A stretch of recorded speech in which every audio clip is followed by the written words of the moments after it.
Welcome to the Rise to the Challenge podcast. Joining today, she's a Team USA swimmer and Olympic medalist and founder of Kim Swim Studios. It's Kim Vandenberg. How you doing today, Kim?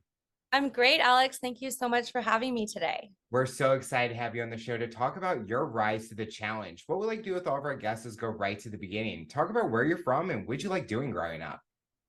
I am from Northern California in a small town called Moraga, and I started swimming with my brothers in our backyard pool. So my earliest memories are in a pool surrounded by my friends, my family, and just making up games and racing.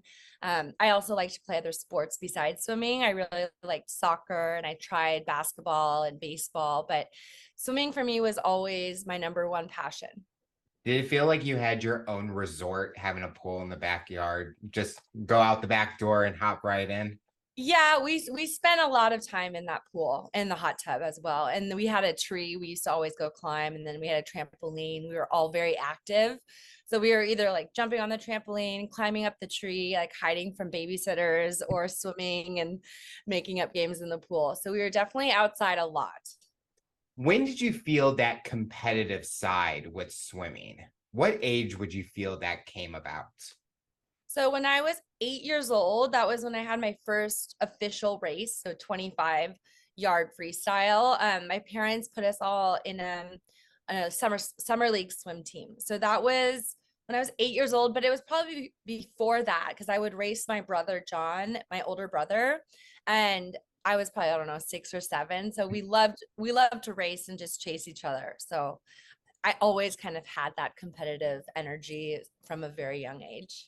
A lot of times with swimmers, it's always what stroke are they doing? When you were Yeah. growing up, what was that technique that you kind of liked doing or specialized in? Butterfly. So I always loved butterfly when I was really little, like most girls at that age. I loved the Little Mermaid. So I used to just pretend I was a little mermaid and I would do the dolphin kicking and mermaid kicks. And I think that actually translated to dolphin kicks and like butterfly kicks and my butterfly stroke. Um, so yeah, butterfly was always my very favorite. I just loved growing up doing the butterfly because it's like, how big of a splash can I go with the movement? And I mean, Yeah. just backstroke, it's like I'm gonna go underneath because I can't do it. But Yeah. I like the breaststroke because it's like, okay, how far can I go underneath Yeah. where I need to pop back up? Yeah. Breaststroke is really hard. I mean, I think all the strokes have an amazing part of it, but like the breaststroke for me was always my hardest, my most challenging stroke. I never understood how you could go super fast in breaststroke. So when I watch like sprint breaststrokers now, I'm always like, how do they do that? Like, Nowadays, you just see their heads just popping. It's like, what is it, the whack-a-mole thing? It's just yeah, they keep yeah, popping up and down. yeah. What do you feel that it helped having your brothers be involved with swim teams and stuff that kind of helped you become a better swimmer over time? Oh, definitely. I mean, I think my brothers, they ended up choosing football, and my younger sister, she's 5 years younger, so she chose volleyball and track and field later on. We all kind of gravitated to different sports, but from an early memory, from my early childhood, yeah, I loved racing my brothers, going, and we would all go to the summer league swim meet together. It was definitely a family affair. Who were your biggest motivators or biggest inspiration growing up for yourself? Speaking of my brothers, I mean, my brother, I wanted to beat him so bad. And so I think when I finally did beat him, it was so exciting for me. I mean, eventually now we look back on it and he laughs at it. He's like, "Well, at least you became an Olympian." So I think my brothers, but then at during the summer league swim meets, I always just wanted to win. So when I would win my event, it was really exciting. But I just loved that competitive energy and I really liked racing. It was so much fun. It still is so much fun. As you're getting older, did you see this as becoming like a professional career, becoming a pro athlete, or was there always that fun question, what's that dream job? Was there a different path that you wanted to go? Yeah, I never thought when I was really young. I think my mom found these little journal entries I had as a kid that, talked about the Olympics. And I think I always had that dream, but I didn't really realize it was a reality. It could become a reality until much later. until really like 4 years before I actually made the team was when I believed I could do it. But it was something that I always had dreamed of when I was younger, was to be an Olympic swimmer. Who were those Olympians that were inspirations for you? Natalie Coughlin. So Natalie, we're good friends, and we were on the 2008 team together, and we were on the national team together, and I got to train with her at Cal later on in my career. But Natalie was always an inspiration. She still is. And then Amanda Beard, who was my Olympic roommate. And funny story about Amanda. So Amanda Beard, four-time Olympian, like legend in the sport. When I was really young, my aunt was at a swim event and Amanda was there and she was signing autographs. It was like right after the 1996 Olympic Games when Amanda was like 14. And Amanda, my aunt asked Amanda to sign something for me. So Amanda wrote like, "Dear Kim, like congratulations on your like summer league meet, whatever." Turns out that was 1996, 12 years later in 2008, we were roommates at the Olympic Games. Did you kind of have to bring that item to show her? I didn't even remember it. My mom found it. What a journey to go from getting an autograph to living with that person and experiencing a cool memory with that individual. Yeah. You talked about professional athlete wasn't that main goal, but it was that opportunity that ended up happening for you. When you were going to college or that next step, what was that path for you? Yeah, that was really challenging actually going from high school into UCLA. Is that what you're? Yeah. Yeah. So freshman year was so challenging, as it is for so many different athletes and non-athletes, adjusting to life without your family and you're living on your own for the first time. That on top of the schedule we had with training and competing, I was really, really overwhelmed. I almost, at one point, I remember thinking like, there's no way I could do this for 4 years. Like, I didn't think I was going to make it to the end of college, let alone like the Olympic Games. So it was a big, challenge to get through freshman year, but I ultimately got through it with the help of my coaches and teammates. But it was definitely a struggle. What did you ever think about quitting at Yeah. that point? Oh, yeah. I mean, there's always those moments and usually when I look back on it, it's during the transitions, right? So, Mhm. like either a new coach or a new team, or for me, it was like, yeah, moving to LA and starting with UCLA, it was really hard. And so thankfully I was able to talk to my coaches about it and having those open conversations about your struggles with the coaches, that really helped me feel understood and seen.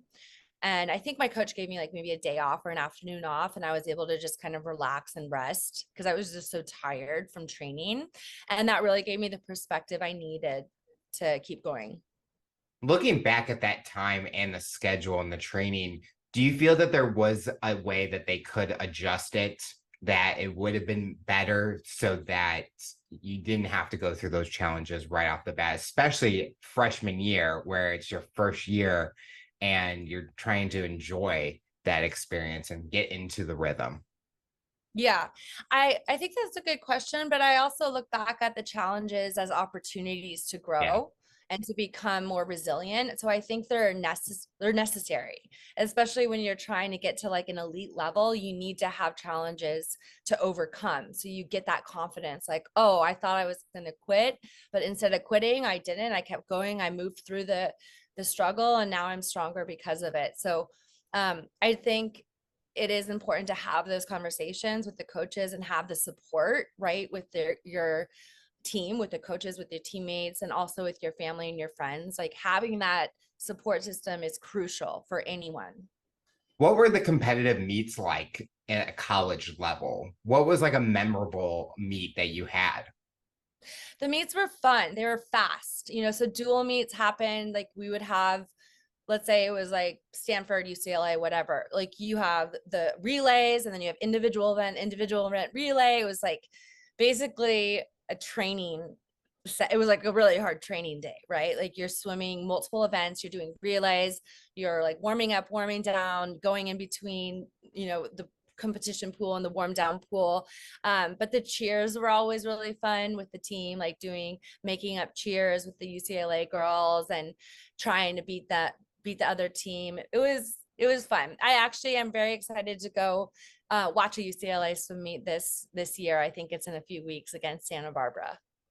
What kind of events were you doing? You talked about butterfly was that stroke that was your specialty, but on a day like the meet, did you prefer relays? Did you prefer the individuals, the long distance versions, the shorter distance versions? I always really loved freestyle sprints. So when I was younger in high school, I was more of a 100 freestyler. I did like 50 and 100 free. And then I eventually came into the 200 fly, 200 free zone. But even at dual meets, I really like doing the 100 free or 100 fly. I also like the relays, and sometimes my coach would put me in freestyle. Sometimes she'd put me in as butterfly. So I could do either of those. Occasionally I would do like a 200 IM, which I thought was a fun little mix up. Breaststroke always being a challenge for me, because I would like get out in the fly. Backstroke I could like kind of hold on. Breaststroke I would like see everyone start to like come out of nowhere. And then I'd be like, freestyle. I would try to get back ahead. So it was fun to race the 200 IM as well. But I think I just liked everything. In your rise to the challenge journey as a college athlete, with each year going on, what was the biggest thing you learned about yourself through your college experience with being a swimmer? So yeah, freshman year, I realizing that I could do it, right? So towards the end of the season, when we would taper and we would get a little bit more rest, I realized how much stronger I was than I was the year before. And so going into sophomore year, I had more confidence in my ability to go through the difficult training. Like Christmas training is always really hard. Like preseason is always really hard. There's always different parts of the season that are more challenging than taper time. Mm-hmm. So I kind of looked at the bigger picture my sophomore and junior and senior year, and I knew what to expect. My sophomore year, going into the Olympic year. So that was when I was getting ready for my second Olympic trials down in Long Beach.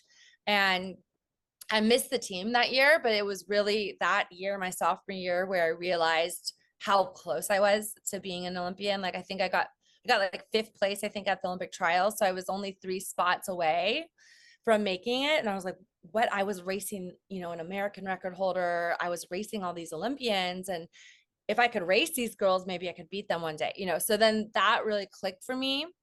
And that was also the year I made my first World University Games team. So it was my first international trip for Team USA.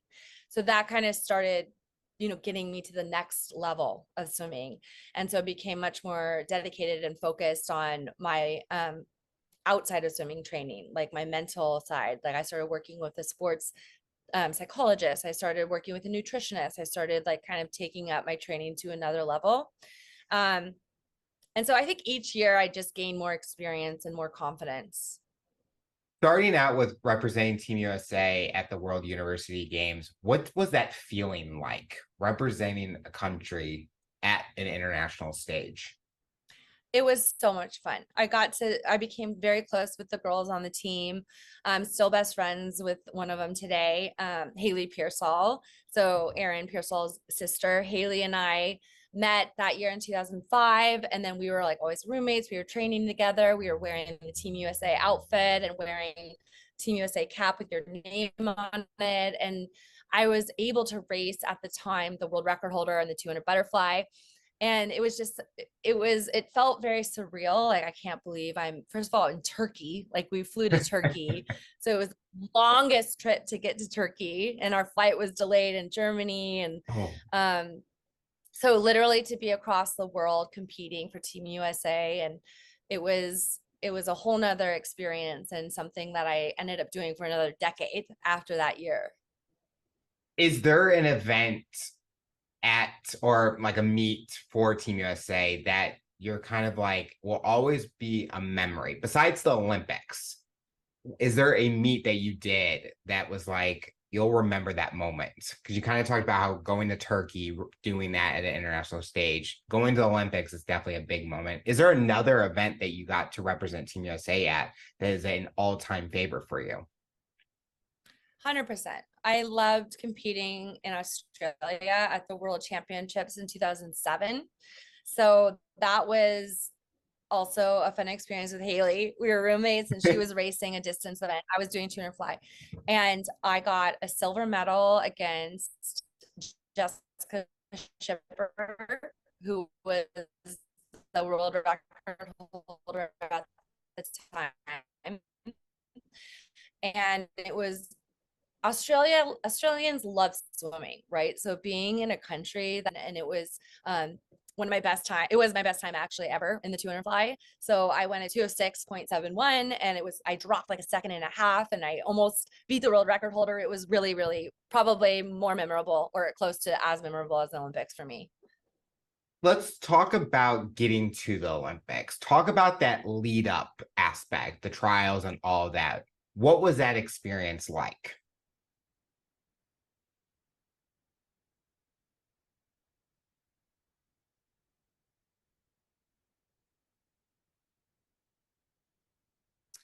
So the experience of training for me, like I went to the Olympics in 2008, 2004, 2012, and 2016.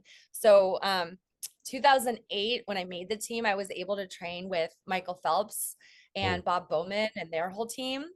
And I would train with them occasionally for training trips, usually at altitude. So we would go to the Olympic Training Center. One time we went down to outside of Mexico City and we trained at altitude down there. And that was when we would sometimes do like 3 days or three workouts a day in the pool. So we would do like morning, mid-afternoon, late afternoon practice and like 5-6 hours of swimming plus weights plus video analysis, massages, team meetings.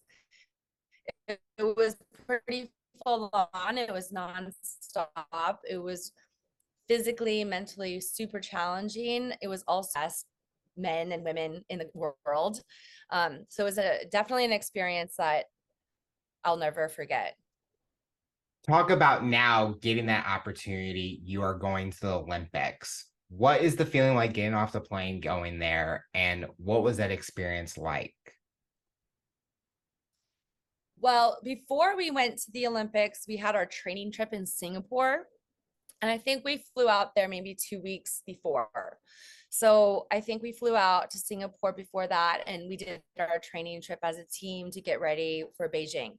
So it was really fun to fly with Team USA and we were able, I think we flew Singapore Airlines, which is a beautiful airline. And we had a bunch of fun on the plane and we were watching movies, like training, resting. And then we were with Phelps, who was like the biggest and is the biggest, one of the biggest athletes. So the media was crazy. Everyone was like trying to take photos of him.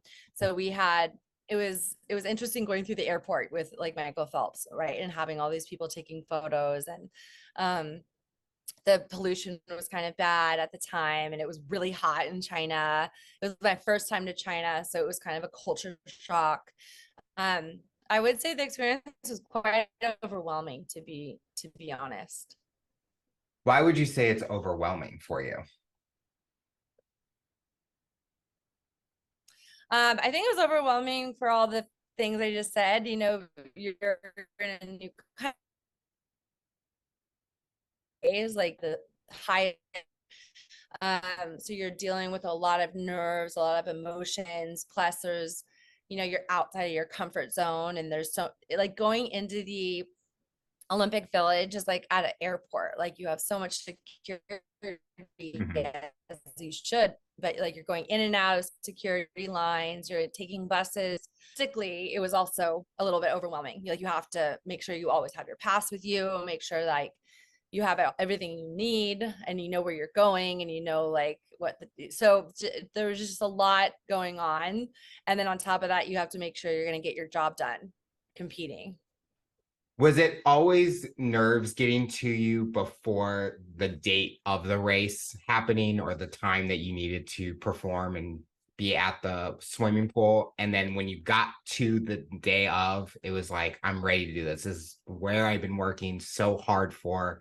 I'm just ready to make my dream happen. I mean, a lot of athletes look forward to that moment, and it happens so quick. Yeah, it does happen really quickly. I think, yeah, when you're like resting in like for me, it was really the Olympic trials is almost more intense too, because the US is so deep with talent. So Mhm. to even try to get on the team is incredibly stressful. So like you have the prelims, the semifinals, the finals. So for me, this memory of before the final, like being so nervous because I'm not doing anything. I'm just like waiting to go to the pool, right? So you're just like, kind of like sitting there, and I was so nervous that I called a friend and I was telling my friend how nervous I was. But once you get to the pool, then you warm up, then you stretch, then you put your suit on. That yeah, then you know like what you're doing. You kind of go into um autopilot, like this is what your steps are, this is how what the strategy is. But when you're like waiting for that moment, like right before, like the day of, sometimes the night before, it's fun, like you have the butterflies, you're nervous, but sometimes it could be like super uncomfortable because you're kind of like restless, like you can't wait for it to happen.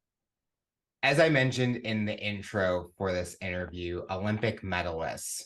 Talk about that moment and living out that moment and being awarded with that medal.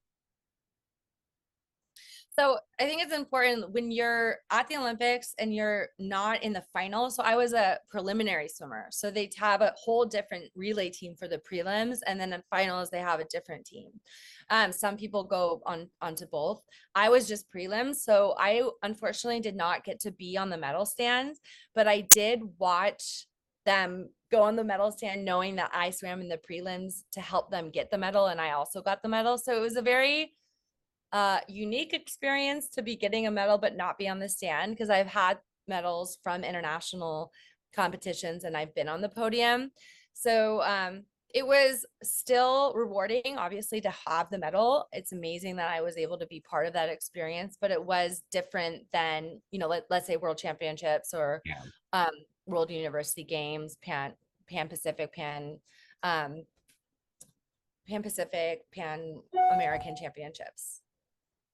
Did you ever have that moment of thinking about the next Olympic Games and wanting to be in that finals or wanting to be on that podium and say, I swam the finals for that? Or were you ready for that next chapter and going in a different direction? Right after the Beijing Games, I was definitely focused on 2012. I kept swimming. I moved to Europe. I trained in Europe. I came back. And then in 2012, I got third place at the Olympic trials and missed the team by one spot. So I became the first alternate. So it was definitely a very disappointing experience to get third place and miss the team and not podium. And it was a dream I had for a very long time. But then in reflection, I'm very proud that I have an Olympic medal and multiple medals from my international experience. But it was something that was really challenging to not be a part of, what is having a podium in an individual event. Looking at your journey with the Olympics and going through those trials, going through the Olympic Games, what did it teach you about yourself?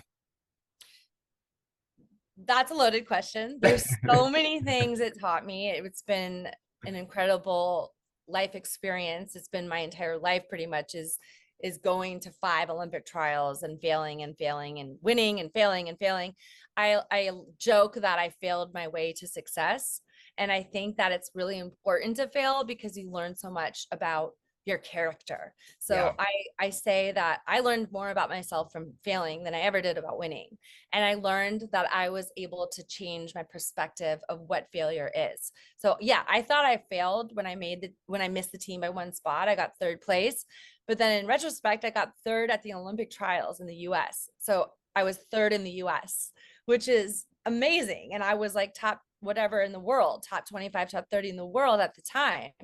So coming from like at one point being second in the world or third in the world, I thought, oh, I'm such a failure. I'm only whatever in the world now. And when I'm older, now I'm older, I look back, I'm like, that was incredible that I could even be at that level in my life, and to have the opportunity to try to be at that level, and to have the support from my family and my coaches and my team, and to have so much support to be able to try 5 times is a pretty incredible experience. And so I look at it with gratitude now, all my failures.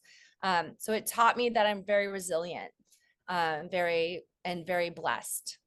I love that you mentioned about the aspect of failing, because I think a lot of people learn so much about themselves when they're battling or they're getting challenged, because they see, can they overcome those challenges? How do they get back up and not let it knock them to the ground? And Yeah. where you see people that are given everything, they've never had those challenges. And when they get hit with a challenge, they don't even know how to react to it. Mhm. So I love that you mentioned that, because a lot of people nowadays, they're getting hit with something. Mhm. And that is the true test on what do they do next? How do they get back up, still get standing, and go accomplish what they need to go accomplish? Mhm. Yeah, it's essential for growth. What did you feel was next for you after your swimming career? Did you have a game plan, or were you just going to enjoy seeing what was out there for you? So after the 2012 Olympic trials, and I missed the team, I moved from California to New York. And so I was still swimming, but I was also exploring the next step. So I started interning at a photography studio. I started interning with a magazine. I started writing. So I was doing both. I was juggling training, going to the pool, going to the office, and then randomly going to like Europe to do a swim race or a swim clinic, or I was still traveling internationally competing. So I really liked how I transitioned. Like I was able to still do what I loved, but not full time. Like I wasn't swimming 6 hours a day. I'd swim maybe two, maybe one some days. Or I'd do like a yoga session and a swimming session. And then I'd go to the office, or I'd go home, or go to I'd go write and do my work. And then I'd go back to the pool or whatever I needed to do. So, that for me was a lot healthier than just dropping the sport and forgetting about it. I've always swam. I've never stopped. Like I still train. I went to Masters Nationals earlier this year, which was hilarious. I was swimming like the 100 fly, and I didn't think I was going to finish the 100 fly. Like, how did I used to do a 200 fly? So, the sport is something that I've always loved, and it's something that I will continue to do my whole life if I can physically. Did your career with swimming ever take a big hit with your personal journey and kind of wanting to kind of live that personal life that you always wanted? Yeah, so in 2009 or 2008 and in 2009 after the Olympics, I moved to Europe to swim. And that's when I left, my comfort zone, right? I left my team, I left my family. I was like pretty adventurous to go and explore this new training experience with a whole group of international swimmers, and a whole new diet. I was eating so much pasta and meat, and it was like so many croissants. And coming from like LA, which was so organic and healthy, I had a nutritionist. I had like everything was so accessible. And then living in a small town in Italy with like one store open, right? It was harder to eat healthy. And that was a challenge, was trying to explore and travel and also be healthy and swim fast. I didn't really swim that fast 2009. I didn't make the world team, which was really disappointing. It was an off year for me. I got back on the national team in 2010 and went to short course worlds in Dubai. So I bounced back from that. But yeah, 2009, I was like ripping my bathing suits. Like I'd be putting on my racing suits and like it would rip, and Oh, I'd like have to get a new one and go race. And I was like, why is nothing working? So 2009, big challenge, big setback. But then I got back on the national scene, the international scene in 2010. with the creation of your studio, how did that come about? Kim Swim Studios. Well, I was always teaching swimming in some aspect, either doing private lessons or doing like big clinic events. And so in New York, a bunch of my clients, the parents really, really wanted me to set up my own studio, and I had a lot of interest. So I was very thankful that I found a pool that I could rent, and then I could start doing my private swim lessons, group trainings, and athlete mentoring services. So it came about in New York in like 2018. What's been the best part about the studio and working with the future of swimmers? It's been really fun to see the little kids like take their first strokes and like get water safe and find that confidence in their ability.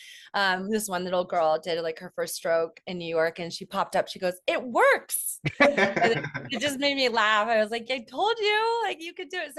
So teaching these kids life skills, right? Being water safe, but also like watching them um get confident each week and overcome things they didn't think they could do. And I've had a lot of little kids say, "I can't do that, I can't do that," and then they'll do it.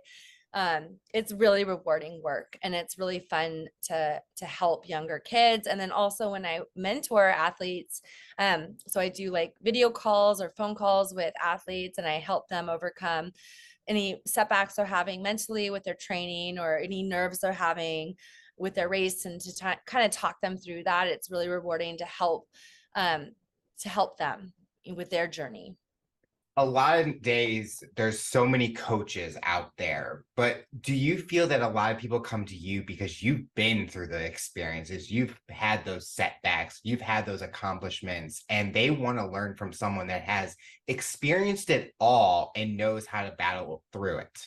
Yes, definitely. I've had some parents reach out to me, some parents that I've, taught their children how to swim, but then, later on they'll ask me to talk to, another one of their children who's getting more competitive with certain sports, and they don't know how to help them, and I'll step in and use my life experience to help them through it. So I think it's definitely a unique experience because I coach people and I've also lived it. So I've had incredible coaches help me, and now I'm kind of trying to play it forward and help the next generation. With the coaching, do you see yourself ever expanding, going outside of the US, or how does that kind of goal impact look like for you? Or what have you been doing from that standpoint? Yeah, I've definitely traveled internationally to teach. I've been in Europe, I've been in Asia, I've done swim clinics in Australia, in Brazil. I've traveled the world teaching. It's been so much fun to be able to expand globally and to be an ambassador of the sport, to be teaching my Olympic journey, teaching swim skills and life lessons through the sport. Yeah, I used to travel a lot doing just that. So that was fun. And I can't wait to go back to that. And one day, I'm not sure when that will be, but it's always fun to experience new cultures and to learn from other people. With being an athlete, being a swimmer, having that identity of a swimmer, is it more of a positive identity where you are enjoying it because it gave you who you are today? You are experiencing with your coaching, your mentorship, that it's not a negative identity for you. Like you're not just known as the swimmer. There's more that you're able to offer to people. Yeah, I think that's a really important topic to explore, is what is identity. I don't view myself as just an Olympic swimmer, right? I'm not Kim the swimmer. I'm also a mother and a daughter and a girlfriend and a friend. And I love creative arts. I love photography. I love painting. There's so many things that I love. I think it's important for other athletes to also realize that they're multifaceted. They have other passions outside of what they do. But sometimes it did feel a little bit challenging to be identified as only the swimmer. And so I think that when I got to New York, it was very exciting for me because most people in New York are not professional athletes, and they didn't understand the swimming world. They're like, "What do you mean you got third? Like, what, isn't that good?" They're like, "What?" I was like, "No, I like missed the team." They're like, "All right, let's go to the art gallery." Like it was just really refreshing to be around people who weren't in the swimming bubble, and to really expand my world and my interests and to meet people outside of the sport. So I think getting that perspective was really helpful. I don't know if I answered the question. I kind of went off on a No, you tangent. did, because I think it's so important that people have multiple identities. There's more to them just than that singular topic where they're Yeah. viewing you more as a mother, a friend, the author, the photographer, the coach, the swimmer. And I think that's so important so that you feel that you can go out and do anything. You just don't have to stay in one bubble the whole Yeah. entire time. So no, Yeah. you did answer it perfectly because Okay. people are going to learn that if you have a passion in other areas, like you had a passion for photography and writing, Yeah. you went out and did that. You didn't, Yeah. no one told you you couldn't do it. You still Yeah. went and tried. I think it's funny too. Like I have this memory of being in New York as an intern when I was like 28, right? So other interns are like 20 or like 19. I'm like coming in from my international experience as an athlete and like cleaning up photography studios and like running coffee errands and like just being like bottom, like the total beginning. And it was, humbling to say the least. I don't know if with New York, I mean, that is like the mecca with with all the internship opportunities. Is there, did you kind of have, it's kind of a fun question. Did you kind of wish one of those internships maybe led to somewhere like exciting or in a path It possibly? it did lead to somewhere exciting. I was able to get into photography, like photo shoots. The photographer I interned for ended up putting me in photo shoots underwater. So we did a lot of really cool underwater projects together. And then down the hall, I met this magazine and I started working with them and I was one of their media assistants, and that's how I started getting into writing. And then through my writing experience, I started writing for a women's sports media company. So it did lead somewhere. The path was it was interesting for sure, and it was really eye-opening. That's awesome. What has motherhood been for you? What has that impact been like? It's been the best experience of my life. I mean, I love being a mother so much. I mean, it's just so rewarding. We have the most beautiful daughter. She's hilarious. She loves the water. It's been, yeah, it's so hard to just describe motherhood in like one sentence. I would say the best thing about it is watching her explore the world and watching her like be in the water, and she just loves it, and to see her trying to walk, and she's super active. So it'll be fun to see her like one day compete if she wants to. We're going to support her, but it'll be fun to see, and hopefully she'll like swimming. But yeah, it's been a blessing, and I'm very blessed to have my boyfriend and my daughter. I was gonna ask if she was gonna be a swimmer growing up, and you kind of mentioned she enjoys just being in the water, which that's Yeah. perfect. We've dunked her under the water and she never cries. She hasn't cried. So we're surprised. We're like, well, that's a good sign. Like she likes kicking around, and she's just really lights up in the pool. So we'll see. I think there's some potential, but we're not going to put pressure on her. You talked about you enjoy writing and you play a big part with writing stories and getting involved. You talked about prior to this about a book that you are featured in. Talk about a little about how that opportunity came about and what's the big mission or message you're hoping that when someone reads your section, what do they learn from it? So I'm an ambassador for Room to Read, which is a program that helps girls literacy. And through my ambassadorship, I had the opportunity to write a little passage in a book called Rebel Girls. So I brought it right here. It's by Rebel Girls. It's called Dear Rebel. And they asked over 100 women to share secrets to taking on the world. So this is the book. And I have a page in here. I'll find it. And I wrote to my daughter. So I wrote Dear Sadie, and I wrote my life lessons to her. And so you could pre-order it until I think October 2nd, and then you could order it. And then it comes out on October 3rd. But Allison Felix is in it. There's some incredible women in the book, and it's really empowering for younger girls, and also for older girls and people all over the world. So it's been really fun for me to reflect on my career and my life lessons that I've learned, and I'd like to expand on my writing. And this was a really beautiful opportunity. So it's in my link in my bio on Instagram, Kim Swim, and I also have my Kim Swim Studios Instagram. So if you're listening, you could follow, you could click the link, and you could purchase your Dear Rebels book. You talked about expanding. What does the future look like with writing? Are you hoping to write your own story, maybe fiction, nonfiction, biography? What were you wanting to do with that? I'd like to write a book at some point in my life. Right now, I'm finishing up my master's degree in psychology at Pepperdine.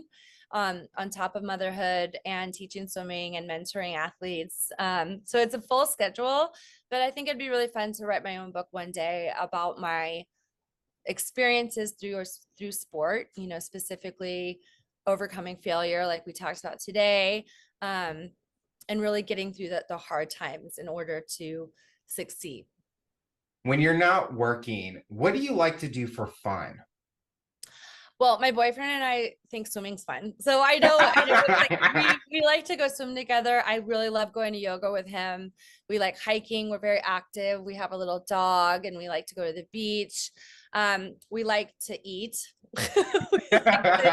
We like to eat good food, and we've taken some road trips in California with our daughter and with our dog, and that's been really fun as well. So a little bit of road tripping and traveling, and just spending quality time as a family has been a really big blessing. You talked earlier about challenging your brother with swimming. Do you challenge your boyfriend with swimming? Like anytime Yeah. you can race, you're showing like, I'm gonna beat you in this. Yeah, even the other day where I was like, what was your time in the 50? And he like wouldn't tell me. And so I asked, because we swim with the team, I asked the coach, what was Greg's time in the 50? So I think I mean, he knows I'm competitive, obviously. But I think we have a lot of fun swimming together, and just, you know, he's a triathlete, so he's getting ready for all these big meets, or not meets, competitions. I say meets because my life was meets. Yeah. And it's fun to be his support system. You know, the roles are different now that I'm not at the Olympic Games. So it's fun to see his competitive energy as well. So we really bond on that. The final question I'll ask you, for someone that's listening to this interview based on your journey and experience, what tips or advice would you give them to overcome obstacles, accomplish their goals, and rise to the challenge?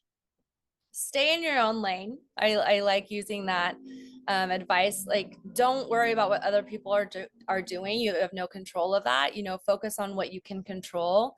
What you're going to focus on is that you're resting, is that making sure you're eating healthy, is that making sure you're getting the support that you need. You know, like we talked a lot about communicating with your coaches or communicating with your support staff. So I think it's important to stay in your own lane and focus on what you can control, and that's going to help you succeed in whatever it is that you're trying to succeed in.